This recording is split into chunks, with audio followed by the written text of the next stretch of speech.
Hi! Tired of scrolling for what to cook next? I've picked 5 easy, delicious recipes to make your week simple and tasty. Let's get started! Alright, here's what I made. Easy, cozy and seriously satisfying. Started by tossing onion and bell pepper straight into a baking dish. One clap, boom, they're chopped. Then come the tomatoes and the marinara. I pop the tomato can open with a spoon. You know that little lever trick works every time. And for the jar, I press both palms on the sides of the lid until it clicks open. Way easier than fighting with it. A splash of olive oil, just enough to give it that familiar cozy touch. A pinch of salt to bring it all together, and a shake of Italian herbs. Now it really starts to smell like dinner. But I wasn't done yet. I swirled some water in the empty cans to catch every last bit of sauce. Poured that in too, and gave it all a good mix.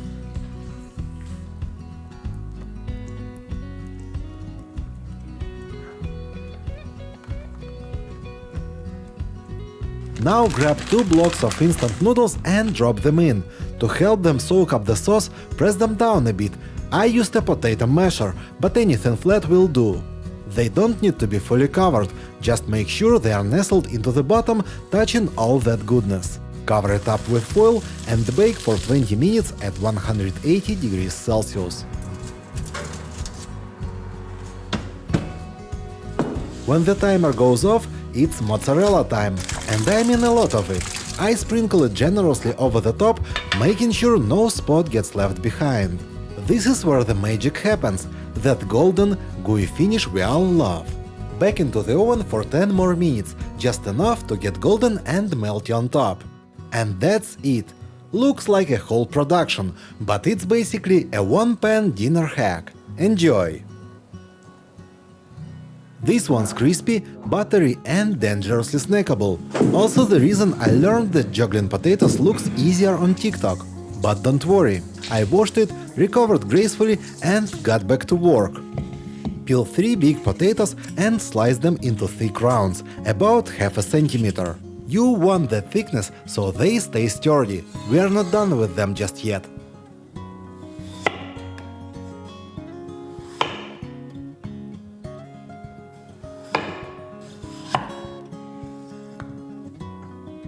Alright, we are good, about this thick. Now here comes the fun part.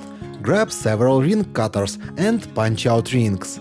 I pick 3 that are about 5 mm apart in radius. That way you get nice even circles with a proper ring shape. Is it necessary? Absolutely not. Is it satisfying? Oh, 100%. You could just make fries, but come on, rings are way more fun to show off. Now that the rings are ready, don't toss the scraps, the outer ring and the middle bit. Save them, mashed potatoes don't judge. This is what we're after, a clean ring shape, one cut slightly smaller inside the other. Then drop the rings into a bowl of ice water for about 10 minutes. Why? Because starch is the enemy of crisp. While they chill, get your oven rack ready. Once they're out, give them a quick pat dry, spread them out on the rack and spray with a bit of oil. Then I flip each one and spray the other side too. Yeah, I know, doing this in a bowl would be faster, but these rings are delicate and I don't want them breaking before the crunch. Bake at 200 degrees Celsius for 20 minutes, or toss them in the air fryer for 15 minutes if that's your vibe today. And here they are. That crunch is beautiful. Now for the finishing touch, melt 2 tablespoons of butter in a pan. Add 1 crushed clove of garlic and let it do its thing for about 1 to 2 minutes. Slow and golden, because burnt garlic's a crime. This is where the butter gets all the flavor. Toss in the potato rings and swirl them around until they are glossy and irresistible. Heat them with a bit of salt and pile them up. And the dip? Mayo, a clove of garlic and a good squeeze of sriracha. Crispy, buttery, spicy, gone in seconds. Enjoy! Let's switch things up with a recipe that's part sushi, part snack and completely addictive. Start with 350 grams of salmon. A quick hit with the kitchen torch and the skin practically gives up, peels right off. Dice it into small cubes about a centimeter across. You don't need to be too precise here, just keep the pieces bite-sized so they cook evenly. Take your time with the cuts. This part's oddly satisfying. Once you're done, toss them into a bowl. Now heat it with flavor. A teaspoon of garlic powder for that deep savory base. A teaspoon of dried ginger, it adds a warm zesty kick. 2 tablespoons of olive oil to carry everything and keep it silky. 2 tablespoons of soy sauce, salty, rich and umami packed. 1 tablespoon of rice vinegar to brighten it up with a little tang. And a tablespoon of honey, because that sweet finish pulls everything together. Then give it a good mix. You want every piece glossy and coat it like it knows it's about to be the star. Next, grab a muffin tin. Silicone works great, and line each cup with a small square of nori. They don't need to be perfect, just enough to hold everything together and give it that sushi vibe. It's like building tiny edible boats for the salmon. Now spoon in a bit of sushi rice, or just use leftover rice if that's what you've got. Press it down gently into each cup, not too tight, just enough to give the salmon a cozy base. Think of it as a soft landing before the flavor bomb on top. Then pile in those glazed salmon cubes. Be generous, every bite should feel like a good part. Top with a pinch of sesame seeds and bake for about 15 minutes at 180 degrees Celsius. Once they are golden and sizzling, heat them with your favorite sauce. I like a mix of sesame oil, soy, honey and sriracha. These little cups are perfect for parties, lunch boxes or honestly, just standing in the kitchen and eating 3 in a row.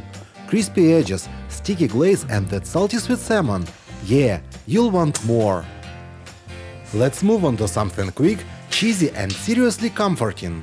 Start by tossing 1 whole tortilla into the air fryer, 180 degrees Celsius for about 5 minutes. We are not cooking it, just crisping it up so it'll crumble like a dream later.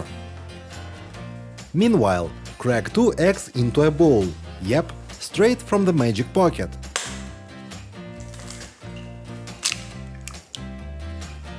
Now chop up some smoky little sausages. You want bite-sized bits that don't disappear into the mix. Add 1 cup of 5% cottage cheese and about half a cup of shredded cheddar. Then a pinch of salt, and once your tortilla's golden and snappy, break it right into the bowl. It should crack and crumble with that perfect dry crunch, exactly what we want here.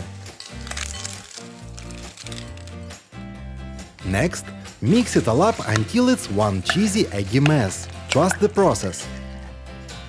Now, place a few small baking molds into the air fryer basket. Ceramic works great. Spoon in the mixture, filling each one nearly to the top.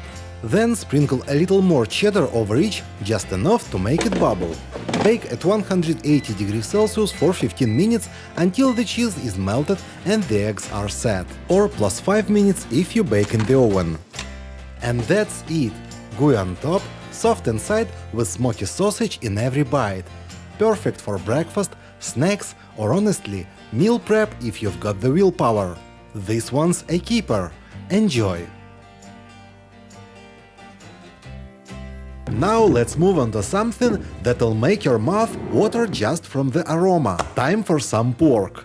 Take a nice piece of pork belly and using a sharp knife, score it both lengthwise and crosswise. These cuts are crucial. They help the meat get extra crispy and allow those flavors to penetrate deep inside. Put the pork in a bowl and pour in a bit of vinegar and soy sauce to marinate it. Let that sit for about 20 minutes. The vinegar works its magic by tenderizing the meat, while the soy sauce adds that perfect savory depth. Together, they create a flavor bomb that'll make this pork absolutely irresistible. This combination also helps us get that perfectly crispy exterior we are looking for.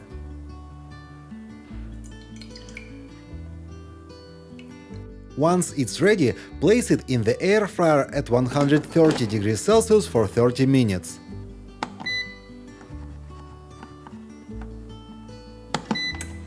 See how the meat is starting to transform? We are going low and slow first, to make sure it's perfectly tender inside. Then crank it up to 200 degrees Celsius for an additional 20 minutes to get that crispy finish. The result? Perfectly cooked crispy pork that's juicy on the inside and crunchy on the outside. You'll definitely want to share this one if you can resist eating it all yourself.